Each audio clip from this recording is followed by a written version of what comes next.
சென்னையில் விட்டுவிட்டு கனமழை பெய்து வரக்கூடிய நிலையில் வியாசர்பாடி சாலைகளில் வெள்ள நீர் சூழ்ந்து காணப்படக்கூடிய காட்சிகளை பார்த்துக் கொண்டிருக்கிறோம். விவரங்களை நம்முடைய செய்தியாளர் ரேவதி வழங்க நாம் கேட்கலாம். ரேவதி, தேங்கி இருக்கக்கூடிய நீரை அப்புறப்படுத்தும் பணி என்ன ஆச்சு, தொடங்கப்பட்டிருக்கா?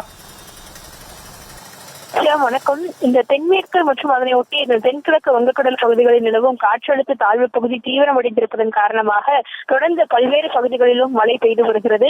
அது தொடர்ந்து அடுத்த 12 மணி நேரத்தில் வலு குறையும் நிலையில் மழை வாய்ப்பு குறையும் என்றும் தெரிவிக்கப்பட்டிருக்கக்கூடிய நிலையில் ஏற்கனவே சென்னை, திருவள்ளூர், காஞ்சிபுரம், செங்கல்பட்டு, விழுப்புரம், கள்ளக்குறிச்சி போன்ற பல மாவட்டங்களில் கனமுதல் மிக கனமழைக்கான வாய்ப்பு இருக்கும் என்று தெரிவிக்கப்பட்டிருக்கக்கூடிய நிலையில் சென்னையில் இரவு முதலே மழை தொடர்ந்து வருகிறது.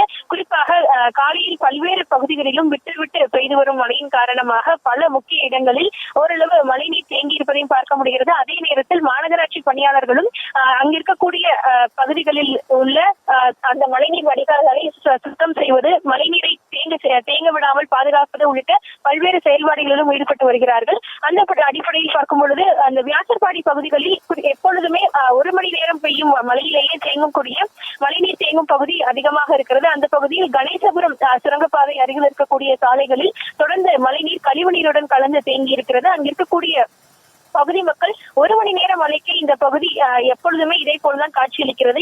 யாருமே இதனை முழுவதுமாக சரி செய்யக்கூடிய நடவடிக்கை எடுக்கவில்லை என்று தெரிவித்திருக்கிறார்கள். ஆனால் மாநகராட்சி அதிகாரிகள் தரப்பில் தெரிவிக்கப்படுவது அந்த பகுதிதான் முழுவதுமாக மழைநீர் வந்து தேங்கி வடியக்கூடிய இடமாக இருக்கிறது. மிகவும் தாழ்வான பகுதி என்பதால் அந்த பகுதியில் தொடர்ந்து மழைநீர் தேங்கும் நிலை இருக்கிறது. அதில் மழை சற்று நின்றவுடன் அந்த பகுதி சரி செய்யப்பட்டுவிடும் என்றும் தெரிவித்திருக்கிறார்கள். தற்போதைய விவரங்களுக்கு நன்றி ரேவதி.